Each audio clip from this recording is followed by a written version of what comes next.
Throughout the years, FNAF has had many fan games. To name a few popular fan games, there are The Joy of Creation, Five Nights at Candy's, and FNAF in Real Time. But over the course of a year, I've noticed a new genre of FNAF fan games, that being FNAF Ransomware. FNAF Ransomware is a subgenre of horror, and compared to other FNAF analog horror such as the VHS tapes, FNAF Ransomware is by far the scariest. And I have never seen a FNAF fan game like this one before. This type of fan game can be distinguished from others by its fake pirated gameplay, bad grammar, corrupted textures, distorted sounds, AI-generated elements, and old-school aesthetics, which makes everything feel uncanny. But what exactly is it? Well, I'll be answering that in a moment, but first we have to understand its origins. According to Google, ransomware is a type of malware that encrypts the victim's data until a ransom is paid. They commonly use difficult-to-trace digital currencies such as pay safecards or Bitcoin. Another form of cryptocurrencies are used for the ransom, making tracing and prosecuting the perpetrators difficult. A few years ago, there was a really popular ransomware virus, that being the Jigsaw ransomware. Some of you guys may have seen this before when it was around, but for those of you who don't know what I'm talking about, the Jigsaw ransomware virus featured a picture of Billy the Puppet from the Saw franchise. And this type of malware would gradually delete all of your pictures, videos, and files until it was all gone, or until a ransom was paid. Another thing that I briefly want to touch on is anti-piracy. Anti-piracy efforts to fight or prevent copyright infringement, counterfeiting, and other violations of intellectual property laws. This typically revolves around movies and video games. An example of this is the Super Mario 64 game. If you pirated the game, this screen will appear. But what does this have to do with FNAF ransomware? Well, anti-piracy and FNAF ransomware share many characteristics that almost makes them the same. They use the same formula but as different concepts. So now that you have a base understanding of what ransomware is, let's now talk about FNAF ransomware. The earliest version of FNAF ransomware, at least that I can find, is Five Nights at Freddy's CDs. When you boot up the game, a creepy version of Freddy will appear for a split second. Then we are given a warning for the game that is different from the first FNAF game. After the warning, the player is then taken to the main menu. The main menu is distorted and is an obvious ripoff of the original. As the player clicks play, instead of it saying Night 1, it says Is Sin. The player is then brought to the main office, but the office looks a lot creepier compared to the actual game, and the office noticeably gets darker as the game progresses. Whenever the player opens the camera, we see a twisted version of Freddy on stage, and the other cameras don't work, so we're stuck with Freddy staring into our souls for the entire night. When the office becomes fully dark, the nightmarish Freddy jump scares us. But what makes this version of Freddy different is that he has glowing orange eyes instead of his iconic black and white eyes. Shortly after the jump scare, a message pops up reading the following: "Hey now, the game has a paid version. Now we show you. Free download link, Bitcoin." After that, more strange messages appear with a non-existent Bible quote from Leviticus chapter 6 verse 38. I say non-existent because the 6th chapter of Leviticus only has 30 verses, not 38. And shortly after that, your computer shuts off, then reboots to this screen.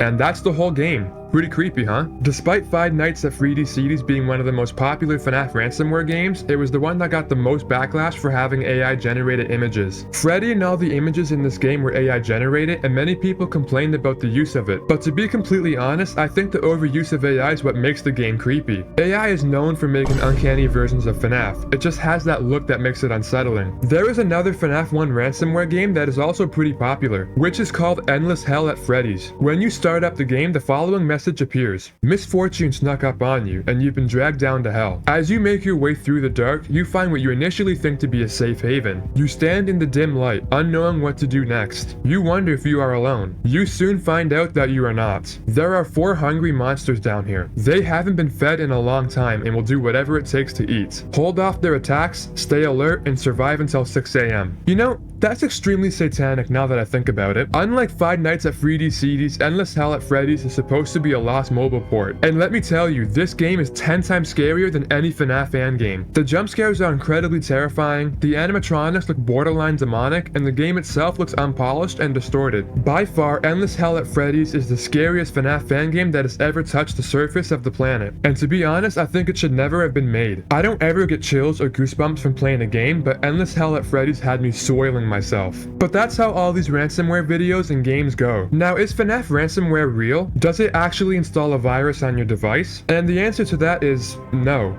But what I did find while searching for these games are sketchy websites that have similar names to the ransomware games with sketchy download links. Now, I never downloaded the links off of the sketchy websites, and I highly advise all of you do the same. Please be extremely cautious where you download these games from, because some of them do and will break your computer. And I would also advise that you guys just stay on YouTube and watch other people play them. It's not worth the risk of losing all of your personal information. This should be obvious, but please don't click random links to find the videos either. These ransomware videos and games aren't real, but that doesn't mean that some copycats will come along impersonating the originals, hoping that you'll accidentally click on them. One final thing that I briefly want to touch upon is the FNAF 2 Stingray virus. Do not play that game, because it is an actual virus that has deadly consequences for your device. And once you download it, you cannot delete it. But I'll make another video covering all the details on that in the future. So once again, please stay safe while being on the internet.